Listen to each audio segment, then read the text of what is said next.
Peace, everybody. Mutahana here today. So, while I'm driving for a little while, I wanted to take the time to make this video because I was on Facebook last week, I think, and I saw this person who I'm guessing considered himself FBA, a Foundational Black American. And I'm sorry, that's just so funny to me. I will tell you why before I even go into the subject of the video. That is so funny, like in a ridiculous way to me, because I've been around for a long time. I'm in my 50s, and I have seen different movements or different eras within Black America, and what is happening today, in my opinion, is not at all Black pride. It is very much Black supremacy, Black revisionism, Black appropriation, Black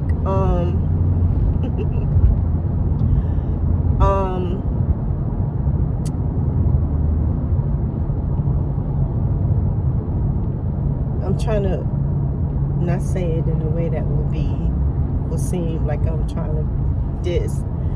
It's just a bunch of people who have no clue what they're talking about, like, at all. And so it's crazy to me that, you know, there's like these, you know, Black purists. First of all, to be Black in America discounts purity. Just in being Black in America, what does that mean? So that's ridiculous, because Blackness, just like whiteness in America, is all a hoax. It's not real. It's not a thing.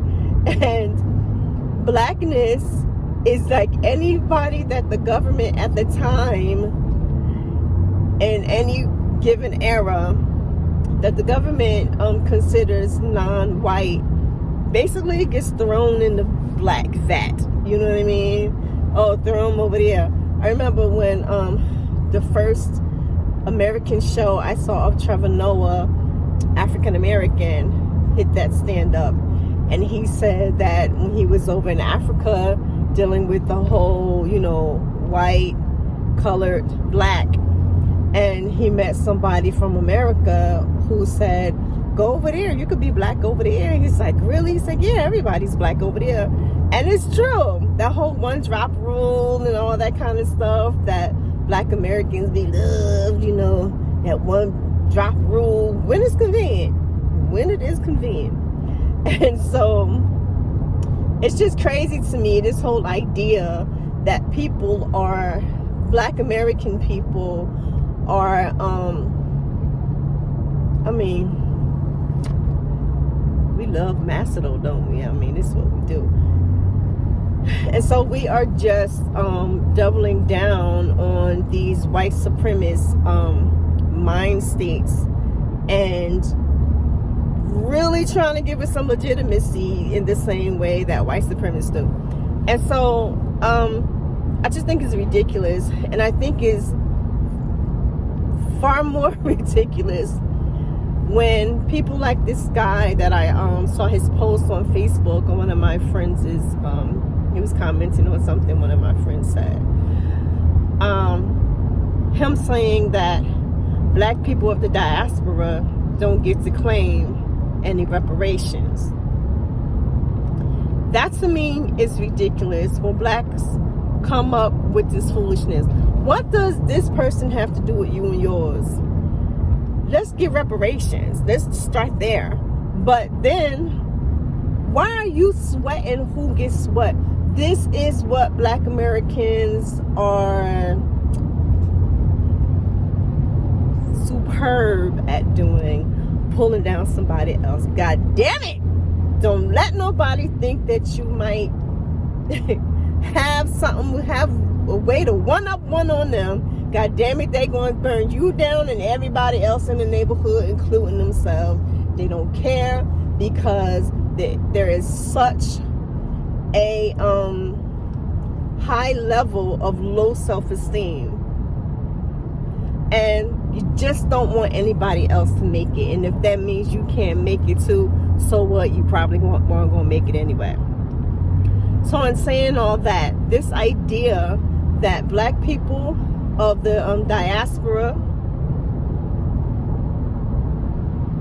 have no piece of this pie, if there is ever going to be any pie made, is ridiculous. And this is why. ADOS, FBA, and whomever else, whatever other group they came up with or going to come up with, because that's inevitable. Africans who are brought here to this land as enslaved people and their descendants, e.g. African Americans, have not always stayed in one place, whether it was forced removal or if it was something that they chose to do on their own. We never just stayed in one place. So to say that, for instance, my family, my father's maternal line is Bahamian, but they started out over here on this side. We're Gullah Geechee. And so they started on this side. And then after the Revolutionary War, a lot of American loyalists, they were like, screw this, we out. And so they took a bunch of their Gullah Geechee enslaved people and took them over to the Bahamas. They took them to Exuma, they took them to Crooked Island, they took them to Elutha, all these places, and they set up shop there. My family, I have generations of family that I can prove in Crooked Island. And Crooked Island had like, I think upwards of 30 plantations from the American loyalists over there. And so all of those people, the descendants of my third, fourth great grandparents have a piece of reparations, even if they have always stayed over in the Bahamas since. So my grandmother, well, actually my great grandfather and great grandmother, Henry and Emily, moved to Florida. Like, again, a whole lot of Bahamian people did this. Like, thousands did this. Moved to the States, to, the Miami area. They're the ones who did a lot of the farming, the hospitality with hotels and things like that, maid service, all those sorts of things, all of which my family worked in Miami, building up Coconut Grove and all that. And so they all have, the people who came from there, they all have a piece of that pie.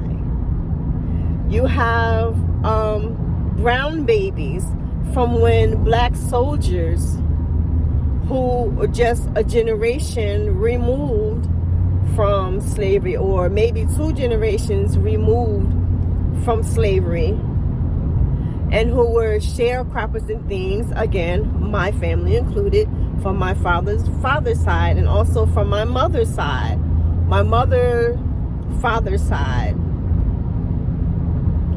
Again, the soldiers went overseas, and a whole hell of a lot of them, thousands, had babies with these white women and then left them. The brown babies, they have a right to reparations here. You have black loyalists who fought in the Revolutionary War on the side of the British, who When the British lost the war, there was like 3,000 or so of them, the black loyalists, they migrated to Nova Scotia. They have rights to reparations. And then about maybe like a third or so of them who migrated there, they were being ill-treated there also. So about a third of them got up, left, and went to Sierra Leone and began, I think it's called Freedom Town over there. Not to mention, so Africans, right, by all intents and purposes, from Sierra Leone, a lot of their descendants have rights to reparations here in America. You have, in the 19th century, the like Back to Africa movement, going back to Liberia, a lot of freed peoples here, and even enslaved peoples here jumped ship, went over to Liberia. Their descendants have peace of reparations here in America. And I mean, you can go on and on and on. You could talk about people who are mixed race. Again, hello, mixed race people. They have claim to reparations. Y'all want to gatekeep blackness. Now, if somebody was to say, I watch a whole lot of biracial videos and stuff like that. I'm triracial. My grandmother is white, not my parent by American standards, but I like to watch a lot of these videos because I'm quite interested in just humanities, but I'm quite interested in people's stories a lot, and being somebody who is very curious about people's stories and realities, who look like me or who are also very light-skinned, considered black in this country, but we're not really black. Just is what it is. And so within Black America's gatekeeping, they want to, and by they, just call it what it is, talking about darker toned Black Americans. And so they want to dictate to people whether or not they are black, depending on how they're feeling that day, that moment. And what I find in listening to these biracial voices or what have you is that they really go through it with Black America, and that if they say they're black, no, you're not black, you're not really black, you can't relate to the black experience. Well, obviously it can relate to the black experience. It's not your black experience, but it's a black experience nonetheless. But so they'll tell them that if they say they're black, or if they say they're not black, oh Lord, hell is freezing over today. If a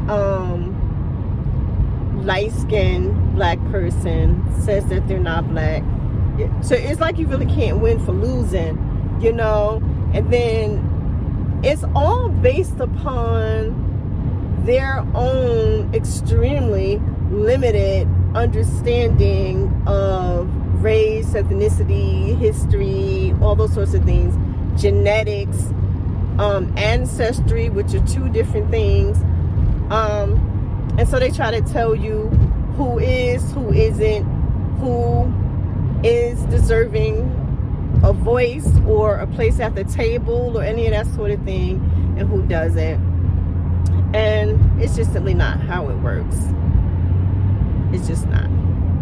And so, bringing it back to reparations,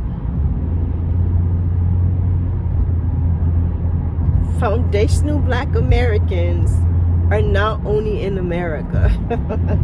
It's the foundation. The foundation may be here, but not in the foundation ain't really either. But the foundation may be here, but it doesn't mean that those peoples are still here. And for sure doesn't mean that they cannot be included, that they should not be included.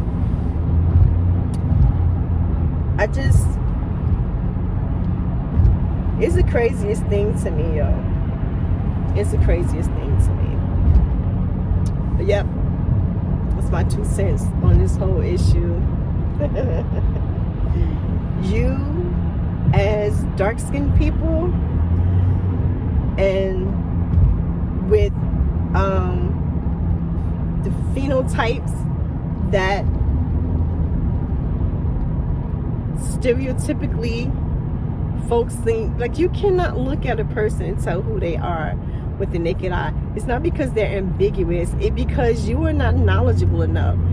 The problem is not with the person, it's with you and your limited information.